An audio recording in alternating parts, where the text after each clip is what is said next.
Sometimes the forest remembers things we wish it would forget. Beneath the towering Douglas firs of Oregon, where the fog moves like breath across the earth, Maya Chen stood staring at her inheritance.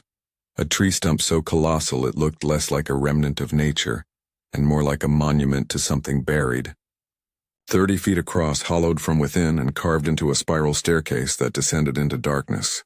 The letter that had summoned her here still trembled in her hand. Trust no one. The roots remember everything. Her grandfather's handwriting, familiar yet haunted. The baby in her belly shifted, restless under her ribs, as if sensing that this place wasn't just ancient, it was alive. She'd driven 12 hours from Seattle, chasing coordinates and curiosity, but what she'd found was something that felt more like a warning. When she heard footsteps, boots crunching through the wet leaves, voices murmuring in Spanish, her instincts screamed. Maya turned off her flashlight, pressed a trembling palm against the bark, and whispered her family name. Chenny. The roots shuddered beneath her hand. The tree groaned like an animal waking from a dream, and then the wood split open, revealing a hidden door, pulsing faintly with light. The forest, it seemed, had been waiting. The air below was colder, thicker, filled with the scent of sap and secrets. Maya descended the spiral staircase into a world carved directly from the roots. Walls that glowed with a faint green luminescence, as if the tree's veins still carried life. Everything here was handmade, from the furniture molded out of the living wood to the shelves lined with old books, maps, and relics. It was a sanctuary and a tomb all at once, but at the center of the room lay something impossible. Stacks of gold bars gleaming like sunlight trapped underground. Each was stamped with strange markings, not numbers or faces, but symbols, spirals, circles, something almost tribal. On the table beside them lay a note in her grandfather's shaky handwriting. These belong to the consortium. The tree protects, but not forever. Maya's pulse hammered in her throat. The consortium. She didn't know the name, but it tasted like danger.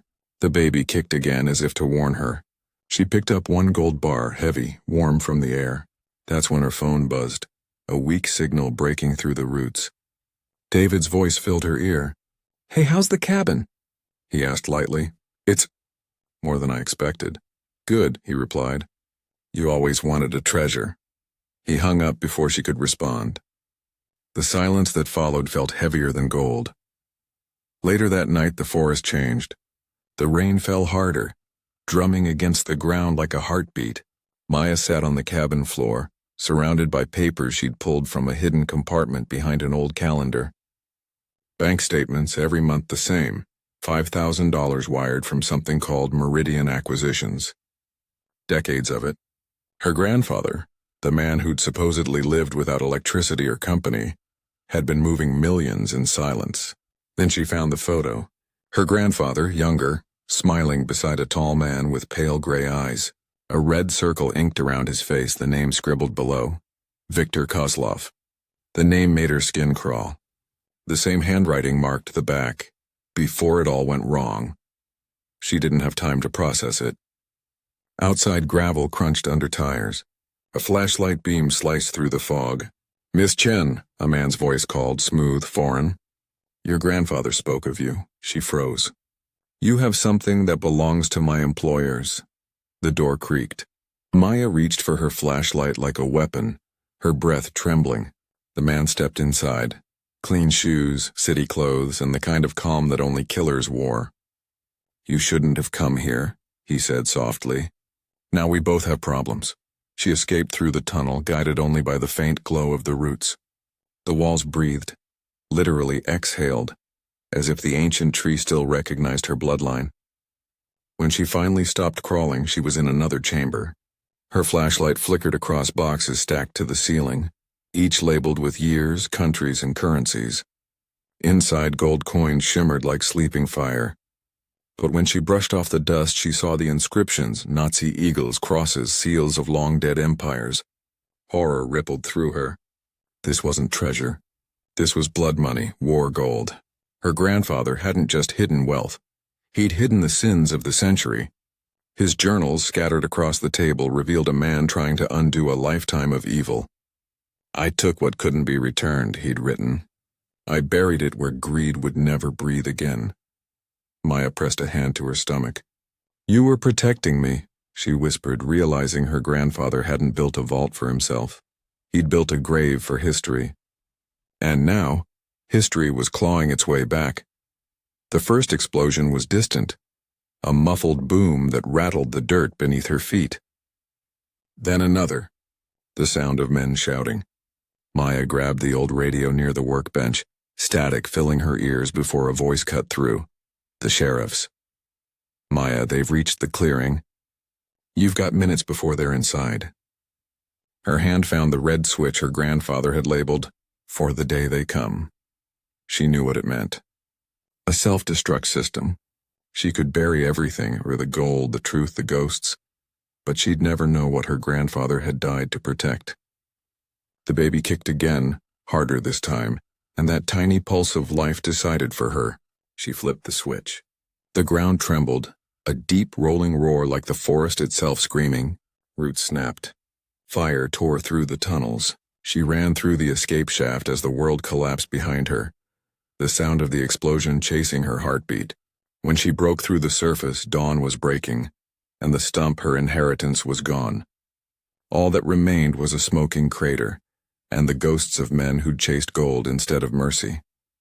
For hours she wandered the forest, her body trembling, lungs burning from smoke and fear. When the sirens finally found her, she was kneeling beside the roots of another fallen tree, clutching her belly, whispering, "We made it."